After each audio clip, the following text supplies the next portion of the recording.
making disciples, transforming lives. Yunus pasal yang pertama, ayat yang keempat kita nanti loncat-loncat ya dari khotbah-khotbah sebelumnya. Tetapi Tuhan menurunkan angin ribut ke laut. Tuhan yang kita kenal menenangkan badai, Tuhan yang kita kenal sebagai Tuhan yang menghentikan angin ribut, tapi ditulis di sini Tuhan menurunkan angin ribut. Padahal Tuhan itu bisa nggak sih mencegah Yunus ketika dia tuh lari dari Tuhan? Bisa sebenarnya, tapi kadang-kadang ketika kita lari dari Tuhan, awal-awalnya tuh terlihat baik-baik saja. Yunus pergi ke pelabuhan, dia bisa bayar harga biaya perjalanannya, dia bayar kapalnya gitu ya, tiket kapalnya. Dia pergi, dia merasa baik-baik saja. Bahkan ketika angin ribut Tuhan kirim ini, tujuannya untuk mengingatkan Yunus. Saudara ingat cerita tentang Bileam? Ya kan ketika Bileam itu dibujuk oleh raja orang lain untuk mengutuki orang Israel. Awalnya kan akhirnya setelah nggak mau, akhirnya dia pergi. Tuhan izinkan ya udahlah kamu pergi, tapi di tengah jalan keledainya ketemu malaikat. Ceritanya mirip kayak Yunus. Yunus itu pergi menjauhi Tuhan. Bileam juga pergi menentang perintah Tuhan. Padahal Tuhan bilang jangan pergi. Tapi karena ngotot terus itu ngomong ya terserah. Nah kalau anak-anak nggak ngerti, pernah nggak saudara punya anak itu yang nggak ngerti, minta es krim, minta es krim, minta es krim gitu ya. Nggak boleh sampai orang tuanya itu jengkel gitu ya. Udah dikasih tahu nggak boleh tetap minta terus. Ya udah terserah gitu. Terus anaknya beli es krim, Anda marah nggak? Loh katanya mama kan terserah lah. Maksudnya terserah itu. Maksudnya jangan pergi gitu kan. Nah Bileam itu juga sama kayak gitu. Nah dalam konteksnya Yunus ini, dia itu insist pokoknya pergi. Kelihatannya awalnya baik-baik saja. Saya tadi pagi ajarkan bahwa iblis itu menunggu kita saat kita nggak taat. Kalau Anda mau lari dari Tuhan, saya kasih tahu bahwa iblis itu akan memfasilitasi Anda. Akan memberikan fasilitas untuk Anda lari dari Tuhan. Dia itu sudah nunggu di depan pintu, sudah siapin taksi. Anda nggak perlu telepon taksi Anda kalau mau nggak taat, Anda keluar pintu, itu sudah taksi. Alias iblis itu memfasilitasi kalau kita itu mau lari dari Tuhan. Tapi Tuhan itu loh luar biasa. Tuhan itu gak menyerah dengan kehidupan kita. Di cerita ini Tuhan menurunkan angin ribut bukan karena Tuhan mau menghukum Yunus, bukan. Tapi karena mau mengingatkan Yunus, Tuhan itu gak mau dia itu lari. Tuhan itu mencegah Yunus untuk lari lebih jauh dari Tuhan. Tuhan kirimkan angin ribut, kemudian kapal itu hampir hancur dan orang-orang sudah teriak-teriak berdoa kepada Allahnya huruf kecil, mereka nggak percaya kepada Allahnya Yunus. Kemudian mereka membuang, ini karena siapa sih kita itu kok sampai ngalami seperti ini. Mereka sudah berbuat apapun yang mereka bisa, membuang muatan dan sebagainya. Mungkin koper-kopernya semua, barang-barangnya itu sudah sampai dibuang habis. Berapa banyak dari kita, karena angin ribut, karena ketidaktaatan kita dan Tuhan tuh mau mendapatkan hati kita, angin ribut itu sampai membuat banyak hal di hidup kita itu terbuang, habis, tapi kita gak bertobat. Puji Tuhannya, Tuhan itu kejar Yunus lewat angin ribut, lewat undian, sampai akhirnya Yunus bertobat. Nah kita masuk di ibadah ketiga ini kita bicara tentang pertobatan. Tapi pertobatan yang seperti apa? Coba kita baca sama-sama Yunus pasal yang pertama ayat yang ke-10 sampai 12. Orang-orang itu menjadi sangat takut. Lalu berkata kepadanya, apa yang telah kau perbuat? Sebab orang-orang itu mengetahui bahwa ia melarikan diri jauh dari hadapan Tuhan. Hal itu telah diberitahukannya kepada mereka. Bertanyalah mereka, akan kami apakan engkau supaya laut menjadi reda dan tidak menyerang kami lagi sebab laut semakin bergelora. Sahutnya kepada mereka, angkatlah aku, campakkanlah aku ke dalam laut, maka laut akan menjadi reda dan tidak menyerang kamu lagi. Sebab aku tahu bahwa karena akulah badai besar ini menyerang kamu. Saudara, Yunus ini orang yang kenal Tuhan. Yunus ini jadi nabi, dia itu nggak mau pergi ke Niniwe karena dia kenal Tuhan. Kalau aku ini ke Niniwe dan aku ini memperingatkan mereka dan mereka bertobat, dia itu sudah tahu kalau Tuhan itu pasti mengampuni orang Niniwe kalau orang Niniwe bertobat. Berapa banyak dari kita ini kalau bertobat kita ingin diampuni, tapi kita nggak suka lihat musuh kita bertobat dan diampuni. Kira-kira demikianlah yang dilakukan oleh Yunus. Nah, tapi tetap Yunus ini dikejar sama Tuhan karena hatinya salah. Dia mau lari dari Tuhan. Dan Tuhan pakai angin ribut dan segala macam. Sampai akhirnya Yunus itu mengakui kesalahannya. Pertobatan itu ketika kita sadar kita salah. Ada orang itu hidup di dalam denial. Ya, tahu dia salah tapi dia nggak mau mengakui bahwa dia salah. Enggak kok, baik-baik saja. Ada orang yang butuh pertolongan tetap deny bahwa dia tuh butuh pertolongan. Ada orang-orang itu yang tidak menyadari kesalahannya. Pertobatan itu selalu diawali dengan menyadari. Makanya di sini Yunus berkata dia sadar bahwa karena akulah gitu ya. Dia tahu bahwa dia itu adalah sumber masalahnya. Dan dia harus bertobat, kalau enggak ya kapalnya akan hancur. Saudara, kisah anak yang hilang, kita enggak tahu berapa lama dia memfoya-foyakan uang ayahnya. Sudah tahu cerita anak yang hilang, dia satu kali datang kepada papanya bilang, "Papa, aku minta warisanku," padahal papanya masih hidup. Papanya baik hati, ya udah nih bagianmu. Kemudian dia pergi meninggalkan papanya, dia menghambur-hamburkan, memfoya-foyakan uangnya, kemudian sampai habis, miskin, jatuh miskin sampai nggak punya apa-apa, nggak bisa ngapa-ngapain selain menjadi penjaga babi. Bahkan minta makanan babi pun dia nggak boleh bayangkan. Dia saking kelaparannya, minta makanan babi aja nggak boleh. Sampai di titik tertentu, kalau sudah baca di kitab Lukas ditulis, dia menyadari keadaannya. Pertobatan selalu dimulai dengan orang itu sadar. Menyadari keadaannya, baru setelah itu dia berpikir untuk kembali. Baru setelah itu dia berpikir, oh pegawai di rumah papaku aja lebih baik. Aku tak pulang aja. Ya nggak apa-apa lah nggak disebut anaknya. Aku jadi pegawainya aja hidupku lebih baik dari hari ini. Tapi itu semua dimulai ketika dia sadar keadaannya. Dia tahu dia butuh Tuhan. Dia tahu dia sudah salah. Akhirnya Yunus itu sadar dan dia bertobat. Apa yang dia lakukan ketika dia bertobat? Dia memberitahukan, ditulis di sini hal itu telah diberitahukan kepada mereka bahwa ia lari dari panggilan Tuhan. Saudara, ngapain sih sampai ada di titik ini? Ngapain sih harus ngalami angin ribut dulu? Ngapain sih sampai semua orang harus tahu kesalahanmu gitu ya? Kenapa enggak dari awal taat aja? Ya, ngomong sih gampang gitu kan.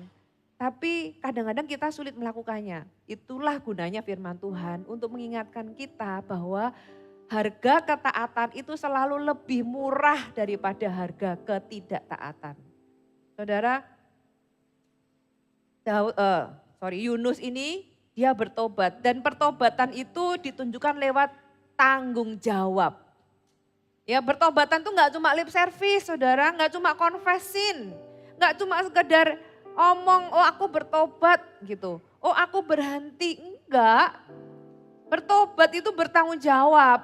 Bertobat itu ditulis di sini, angkatlah aku, campakkan aku. Aku bertanggung jawab atas semua yang terjadi ini. Ya saudara, jika kita bertobat, itu bukan cuma berhenti mencuri, tapi mengembalikan apa yang kita sudah curi. Kira-kira demikian, seperti Sakeus.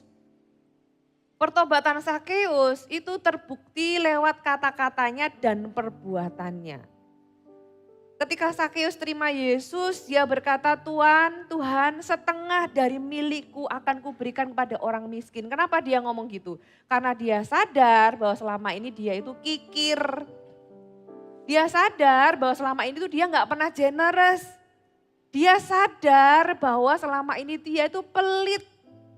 Makanya pertobatannya dia mulai dengan kalimat, Tuhan sejak hari ini aku akan kasih separuh dari uangku kepada orang miskin. Saya mikir nih orang gak salah ngomong apa? Gak takut miskin apa gitu ya. Setengah loh saudara.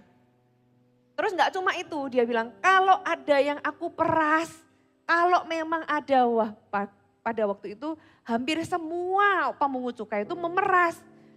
Ya, pemungut pajak itu zaman dulu harusnya 100, mintanya 300. Nah dia bilang, kalau ada yang aku peras, aku minta lebih dari yang seharusnya. Sakyus ngomong, tak kembalikan 4 kali lipat. Di Efesus dikatakan bahwa orang yang pernah mencuri jangan mencuri lagi, tapi hendaklah dia bekerja, gitu ya. Bukan sekedar supaya dia nggak mencuri lagi, bukan sekedar dia cukup, tapi dia bekerja supaya dia bisa membagi-bagikannya kepada orang lain. Jadi itulah pertobatan.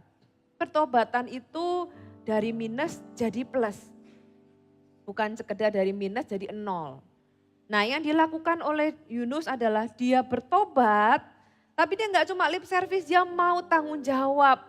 Dia bilang aku rela keluar, wes buang aku dari kapal ini. Nanti masalah aku mati atau gimana, ya itu bukan urusanmu.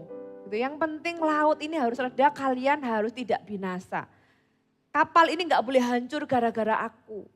Kalian jangan sampai binasa gara-gara aku, ini salahku. Keluarkan aku dari kapal ini. Itu yang Yunus itu katakan. Yunus tahu bahwa kesalahannya lari dari Tuhan adalah hal yang serius dan butuh respon yang radikal. Karena dia seorang yang kenal Tuhannya dan dia tahu prinsip-prinsip rohani. Ya, tapi apa yang dilakukan orang-orang ini? Kita lanjut ayat yang ke-13. Lalu berdayunglah orang-orang itu dengan sekuat tenaga untuk membawa kapal itu kembali ke darat. Tetapi mereka tidak sanggup sebab laut semakin bergelora menyerang mereka. Tuhan gak akan pernah berhenti sampai mendapatkan kita kembali. Lalu berserulah mereka kepada Tuhan katanya. Ya Tuhan, janganlah kiranya Engkau biarkan kami binasa karena nyawa orang ini. Dan janganlah Engkau tanggungkan kepada kami darah orang yang tidak bersalah sebab Engkau Tuhan yang telah berbuat seperti yang Engkau kehendaki. Lalu mereka mengangkat Yunus lalu mencapakannya ke dalam laut dan laut berhenti mengamuk. Oh enggak dari tadi aja sih gitu kan. Saudara kalau baca kitab Yunus ini tuh banyak gemesnya pasti. Banyak gemesnya tuh dari tadi ayat yang di atas ketika angin ribut itu turun. Mengamuk gitu ya, kapal hampir hancur, orang berteriak-teriak gitu ya kepada Allahnya kemudian membuang muatan kapal gitu ya. Apa yang dilakukan Yunus? Yunus turun ke bawah ke dek kapal tidur nyenyak. Saudara kalau baca itu banyak kayak gitu ya. Kenapa dia bisa kayak gitu gitu. Bahkan ke ayat berikutnya nahkoda datang kepada Yunus dan berkata, kok bisa sih kamu tidur nyenyak gitu. Nah, ini kan juga sama, sudah jelas-jelas Yunus kamu kalau mau lautnya itu reda, buang aja aku ke laut. Nah respon orang itu enggak segera. Sudah kadang-kadang ketaatan itu, ini loh pikiran kita itu kadang-kadang yang menghalangi kita untuk cepat taat.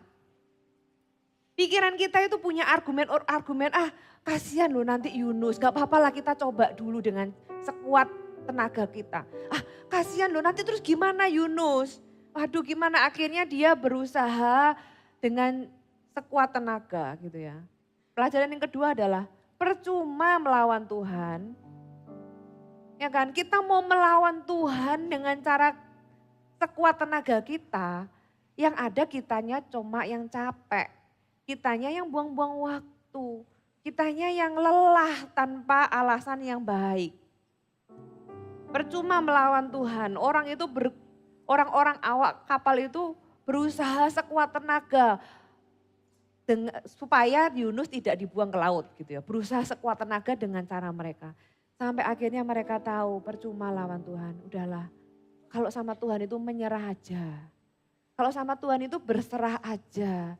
Argue, kita rebel, kita melawan itu yang ngerugi ya ujungnya kita gitu kan. Orang itu akhirnya sadar bahwa percuma melawan Tuhan. Tapi sampai di titik kita itu sampai tahu kebenaran itu kadang-kadang itu takes time, butuh waktu karena tiap orang kadang-kadang butuh waktu yang beda-beda. Kadang-kadang kita sudah menghabiskan bukan cuma waktu, daya, dana semuanya hanya untuk mengetahui sebuah kebenaran bahwa percuma melawan Tuhan. Oleh sebab itu hari ini kalau ada orang-orang di tempat ini yang engkau tahu bahwa Tuhan itu suruh ke kanan dan Anda ngeyel ke kiri gitu ya. Ya firman Tuhan ini mengingatkan Anda, jangan lama-lama yuk. Sudah ikuti apa yang Tuhan mau. Ngapain kita itu buang-buang waktu untuk melakukan atau berpikir atau melakukan apa yang kita pikir itu benar menurut kita yang kita tahu bahwa itu enggak sesuai dengan kehendak Tuhan. Akhirnya yang terjadi ya orang-orang itu membuang atau melemparkan Yunus ke dalam laut. Ayat 15, kemudian mereka mengangkat Yunus lalu mencampakkannya ke dalam laut dan laut berhenti mengamuk. Saudara, laut berhenti mengamuk ini menjelaskan Tuhan itu sudah dapatkan si Yunus. Tuhan itu akan mengejar Anda karena Tuhan itu nggak mau menyerah dengan hidup Anda. Kenapa? Karena Tuhan nggak mau Anda terjerumus, Tuhan nggak mau kehilangan Anda. Saudara, kalau saudara baca di kitab Yunus dari Yunus 1 sampai Yunus 4, saudara kalau Anda renungkan Anda akan tahu betapa Tuhan itu mencintai manusia. Tuhan itu mencintai orang-orang, walaupun orang itu berbuat jahat, gimana caranya supaya orang itu bertobat. Supaya orang itu enggak terhilang, supaya orang itu enggak binasa. Itu hati Tuhan itu enggak berubah dari dulu, sekarang dan selama-lamanya. Tuhan mati untuk itu, supaya enggak ada satu orang pun yang binasa. Hati Tuhan untuk orang Niniwe itu jahat, orang paling jahat di masa itu ya orang Niniwe. Tapi orang jahat pun Tuhan itu peduli. Kalau saudara mau tahu caranya supaya paling gampang supaya musuh kita itu celaka adalah tidak menyampaikan kebenaran. Biarin aja dia celaka. Tapi Tuhan itu enggak kayak gitu. Tuhan itu tahu orang sejahat sekalipun. Itu miliknya Tuhan. Di kitab Yunus pasal yang keempat, Yunus diajari lewat peristiwa. Tuhan kasih dia marah kan, dia marah karena Niniwe bertobat. Tuhan enggak jadi hukum, padahal dia berharap Niniwe dihukum. Ternyata Niniwe enggak dihukum. Dia marah, dia pergi ke pinggiran Niniwe situ. Dia kepanasan terus Tuhan kasih tumbuhan. Dia sayang karena dia merasa diberkati Tuhan. Tapi ketika tumbuhan itu dimakan ulat dan kepanasan lagi, dia marah lagi. Terus Tuhan bilang, kamu itu sama tumbuhan yang kamu gak tanam aja kamu bisa marah. Nah, kalau tumbuhan itu hilang, tumbuhan itu binasa, tumbuhan itu dimakan sama ulat aja kamu itu merasa kehilangan gitu kan. Nah apalagi aku kata Tuhan, aku ini kepada Niniwe bangsa yang gak tahu kanan dan kiri, tangan kanan dan tangan kiri. Bangsa yang besar ini, betapa Tuhan itu kasihnya luar biasa. Saudara kembali ke firman Tuhan di Yunus pasal yang pertama. Ketika Tuhan itu mengajak kita ke kanan, jangan terus dilawan. Berhenti lawan Tuhan karena itu percuma. Percuma ngelawan Tuhan, segera bertobat dan berserah. Ya, dan kita tahu ceritanya ketika laut sudah berhenti mengamuk, orang-orang itu menjadi sangat takut kepada Tuhan lalu mempersembahkan korban sembelian bagi Tuhan serta mengikarkan nasar. Saudara, orang yang enggak percaya Tuhan aja bisa jadi kenal Tuhan dan bisa membaca apa yang Tuhan mau dan apa yang menjadi rencana Tuhan lewat situasi kita. Pelajaran ketiga adalah kenalilah Tuhan lewat situasimu. Saudara, jangan jadi orang yang kata firman Tuhan di Efesus dikatakan bodoh karena enggak mengerti kehendak Tuhan. Padahal Tuhan itu berbicara lewat banyak hal termasuk lewat situasi kita. Pernah nggak Anda bertanya kepada Tuhan, Tuhan apa yang Tuhan itu coba katakan lewat situasiku? Apa yang Tuhan coba komunikasikan lewat semua yang terjadi ini? Kita kadang-kadang fokus kepada masalahnya. Kita kadang-kadang fokus kepada cari jalan keluarnya. Kita kadang-kadang fokus malah menyalahkan orang lain. Pernah nggak kita bertanya atau merenungkan, kira-kira di balik situasiku ini Tuhan mau aku belajar apa? Kira-kira lewat situasiku ini apa yang aku bisa kenal tentang pribadi Tuhan lebih lagi? Saudara belajarlah mulai hari ini, jangan sampai penderitaan kita tanda kutip itu menjadi sia-sia karena kita nggak tahu pesan Tuhan di balik situasi kita. Ada banyak orang itu akhirnya remedi itu akhirnya ulangan tapi gagal terus. Gagalnya bukan karena dia nggak bisa melaluinya, karena dia fail. Failnya adalah dia nggak tahu sebenarnya Tuhan itu maunya apa sih. Akhirnya diulangi lagi, berapa banyak dari Anda, coba perhatikan kehidupan Anda. Masalah apa yang sering berulang? Kayaknya tahun lalu masalah itu lagi gitu ya. Tahun ini itu lagi gitu ya. 2 tahun lalu aku juga ngalami gitu lagi. Jangan-jangan sebenarnya Tuhan itu mau ngomong sesuatu lewat masalah itu tapi kita nggak ngerti. Saudara belajar kenali suara Tuhan, belajar kenali apa yang Tuhan mau kita ubah mungkin, apa yang Tuhan mau kita tangkap pesan Tuhan tertentu, apa yang Tuhan mau kita lakukan kepada orang lain mungkin lewat masalah yang terjadi dalam kehidupan kita. Jangan sampai penderitaan kita tuh sia-sia. Kita sih kelihatannya keluar gitu ya, selesai satu masalah. Tapi kalau kita nggak ngerti itu akan terulang lagi sampai kita ngerti. Jadi kenali Tuhan lewat situasimu. Orang-orang ini mereka nggak kenal Tuhan. Awak kapal itu kalau sudah baca, mereka semua ketika angin ribut datang mereka berteriak-teriak kepada Allahnya. Mereka berdoa kepada Allahnya. Yunus ini luar biasa sebagai nabi yang besar, dia menggunakan kesempatan yang sepertinya dalam situasi yang buruk. Dia itu bisa bersaksi tentang Tuhannya dan membuat semua orang awak kapal itu akhirnya kenal, oh ini loh Tuhannya Yunus. Ternyata seserius itu ya sama orang yang lari dari hadapannya. Ternyata Tuhan itu gak menyerah sama anak-anaknya. Ternyata Tuhan itu begitu perhatian ya sama anak-anaknya.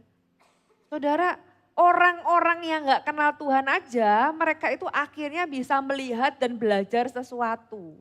Jangan sampai kita yang di dalam rumah Tuhan kehilangan pesan itu, padahal Tuhan mau kita belajar sesuatu lewat situasi kita, lewat masalah kita, gitu ya, lewat banyak hal yang Tuhan izinkan terjadi dalam kehidupan kita. Jadi kenali Tuhan lewat situasimu. Ya, lihat bagaimana Tuhan itu memegang kendali. Beberapa pesan yang saya pribadi terima secara pribadi lewat saat teduh saya, lewat hubungan saya dengan Tuhan. Tuhan tuh ingatin ayat-ayat tertentu. Ada berapa banyak dari kita itu kayak murid-murid Yesus yang sudah mengikuti Yesus, lihat mujizat. Satu kali Yesus memberi makan 5.000 orang. Laki-laki belum terhitung wanita dan anak-anak. Dengan menggunakan 5 roti dan 2 ikan. 5 roti dan 2 ikan bisa menjawab kebutuhan 5.000 orang laki-laki beserta keluarganya. Kemudian ada 7 roti untuk 4.000 orang laki-laki gitu ya. Satu kali murid-murid pergi naik perahu, kemudian mereka saling menyalahkan. Aduh, kok nggak ada yang ingat sih kalau kita harusnya bawa roti. Mereka saling menyalahkan, terus Tuhan tuh ngomong, sudah degilkah hatimu? Masa kamu nggak belajar kah dari kejadian-kejadian yang kemarin? Buat 5.000 orang kan ada 5 roti 2 ikan. Buat 4.000 orang ada 7 roti. Ngapain kamu sekarang mempermasalahkan nggak ada roti? Seolah-olah Tuhan tuh ngomong gini, masa sih nggak belajar dari kejadian-kejadian yang kemarin? Nah hari ini juga saya mau nyampein buat Bapak Ibu Saudara sekalian. Bapak Ibu tahun ini belum selesai, tapi kita nggak pernah terlambat untuk bisa refleksi. Coba Anda evaluasi tahun ini.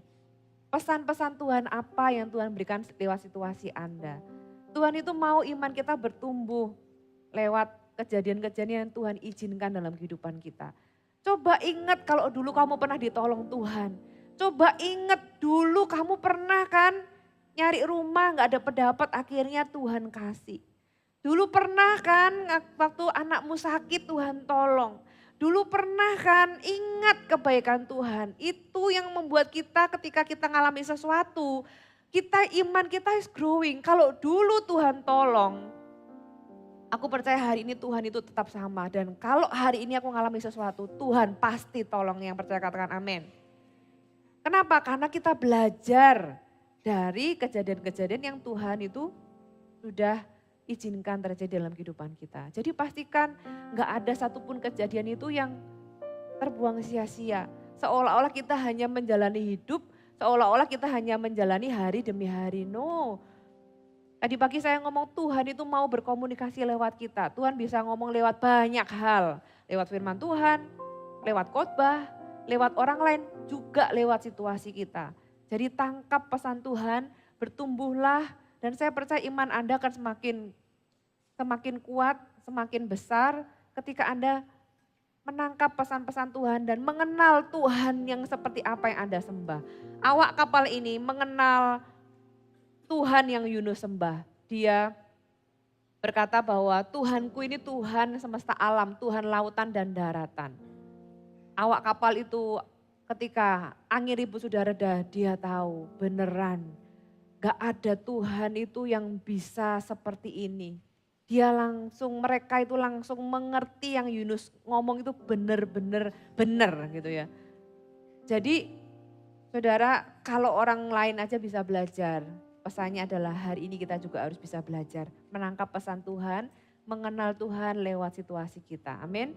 Yang berikutnya ayat yang terakhir dari Yunus pasal yang pertama. Maka atas penentuan Tuhan, katakan atas penentuan Tuhan. Atas penentuan Tuhan datanglah seekor ikan besar yang menelan Yunus. Dan Yunus tinggal di dalam perut ikan itu 3 hari 3 malam lamanya. Guess what? Saya membayangkan itu kayaknya ikannya itu udah deket-deket di kapal dari tadi. Tuhan itu nungguin pertobatannya kita. Ikan itu pasti sudah disediakan Tuhan, gak mungkin ikan lahir tiba-tiba gede gitu ya. By the way, Tuhan itu tahu kok siapa kita. Tuhan itu sudah menyediakan solusi sebelum masalah terjadi, katakan amin. Hanya kadang-kadang kita itu gak bisa melihatnya dan belum mempercayainya. Dan Tuhan itu menunggu pertobatan kita. Saya percaya si ikan itu sudah tungguan gitu ya, sampai Yunus itu benar-benar dilempar langsung makan gitu. Karena tulisannya gini, atas penentuan Tuhan. Tadi Tuhan yang nurunin angin ribut. Sekarang atas penentuan Tuhan. Nanti kalau saudara baca di Yunus pasal yang kedua, terakhir gitu ya. Tuhan berfirman kepada ikan, jadi gak cuma sama kita doang ya. Tuhan itu bisa ngomong terus ikannya muntahin Yunus. Lebih gampang ngomong sama ikan karena langsung taat. Ya, nggak pakai RQ gitu ya. Langsung ikannya muntahin Yunus. Tuhan itu berkuasa, berdaulat. Karena kita itu penting bagi Tuhan. Katakan amin.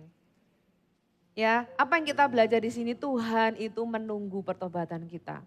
Dan Tuhan itu sabarnya kalau sama kita. Ya, ketika Yunus itu ngomong campakkan aku ke dalam laut. Saya coba menebak-nebak kira-kira pikirannya Yunus apa ya. Yunus apa enggak takut mati ya. Gitu ya. Yunus apa enggak takut mati. Tapi ini orang nabi, saya tahu. Dia itu pasti tahu Tuhan itu akan meresponi pertobatannya. Makanya dia itu berani dicampakkan ke dalam laut. Walaupun dia enggak tahu apa yang akan terjadi di dalam laut. Tapi dia itu tahu Tuhannya. Dia itu tahu kalau dia bertobat dan radikal, something good will happen. Walaupun kelihatannya dimakan ikan, itu kalau kita ya dimakan ikan apa yang kita pikirkan? Pasti itu rasanya waduh mati aku kan gitu ya. Biasanya yang muncul, aduh kalau orang Surabaya bilang tuh matengon gitu ya.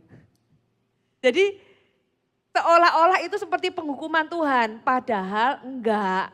Itu adalah bentuk provision, itu adalah bentuk pertolongan, itu adalah bentuk kasih sayang Tuhan. Saudara, apa yang Anda pikir sebuah masalah, saudara harus belajar untuk discern. Masalah ini itu untuk menangkap hatiku kembali atau sebenarnya sepertinya masalah tapi padahal di balik itu adalah cara Tuhan untuk menyelamatkan Anda. Bagi Yunus dimakan ikan itu kayak masalah buat dia. Dia pikir habislah tapi ternyata itu bukanlah sebuah masalah yang menghabisi dia tapi malah menolong dia. Kenapa? Karena Tuhan sudah tunggu. Saya membayangkan saya pernah membaca saya lupa baca di mana, pokoknya komik gitu ya. Komik tentang ikan. Saya pikir ini apa gitu ya, saya baca ada ikan dilahirkan gitu, terus jadi besar, terus ya biasa gitu ya kayak film Nemo gitu. Ternyata at the end ikan ini adalah ikan yang dipakai untuk makan Yunus. Oh ternyata long time ago sebelum Yunus itu Tuhan itu sudah tahu. Sama seperti ketika manusia jatuh ke dalam dosa. Ketika Tuhan menciptakan manusia dengan kemampuan untuk memilih. Menurut Anda Tuhan tahu enggak kalau manusia bisa jatuh ke dalam dosa dan akan jatuh ke dalam dosa?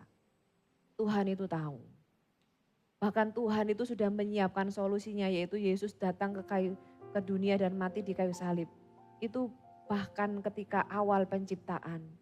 Bukan setelah manusia jatuh ke dalam dosa. Tuhan sudah menyediakan solusi bagi Anda hari ini. Gak tahu kenapa ya, tapi ini kalimat yang saya rasa diminta untuk disampaikan berulang-ulang bagi Anda di jam ini bahwa Tuhan sudah menyiapkan solusi bagi Anda sebelum masalah Anda yang hari ini Anda hadapi. Tapi Anda hanya butuh datang kepada Tuhan. Kalau ada yang Anda perlu bertobat dari sesuatu, bertobatlah sungguh-sungguh. Solusimu itu di depan mata. Kapan hari ada orang datang, ya cerita tentang masalahnya, bisnisnya begini, begitu, dan sebagainya. Kita dapat sebuah ayat, ayatnya sama kayak gini. Ayatnya bukan ayat Yunus tapi ilustrasinya sama yaitu Hagar. Hagar itu ketika dia pergi dari Abraham, dia bawa Ismail. Ismailnya itu hampir mati kehausan. Terus dia berteriak sama Tuhan dan apa yang Tuhan katakan adalah Tuhan itu membuka matanya. Ternyata di depannya ada sumur. Tapi selama ini dia tuh gak lihat gitu. Saudara Anda hanya perlu berteriak kepada Tuhan. Hati Anda kembali kepada Tuhan. Bertobat sungguh-sungguh kalau Anda ada hal yang Anda perlu lakukan. Saudara, masalah Anda itu solusinya ada di depan mata. Dan ketika Anda berteriak sama Tuhan, Tuhan akan bukakan mata Anda akan tahu jalan keluar yang Tuhan sudah sediakan. Ikan besar ini sudah menunggu di sebelah kapal, gak kelihatan. Karena apa? Karena kapalnya sudah sibuk sama angin ribut. Padahal si ikannya itu ada di sebelahnya. Loh kok ya pas, kalau misalnya meleset, Yunusnya dilempar ke kanan, ikannya di kiri gimana? Ya kan? Tapi kok bisa pas? Ya karena Tuhan itu maha tahu saudara. Tuhan itu sayang sama Anda sampai memastikan bahwa Anda itu tertangkap Tuhan. Seberapa baiknya dan kasihnya Tuhan sama Anda. Tuhan menunggu pertobatanmu, Tuhan tahu exactly tempat di mana engkau akan berada. Disitulah Tuhan menunggu Anda untuk Anda kembali kepada Tuhan. Dan Tuhan sudah menyediakan apa yang Anda cari selama ini.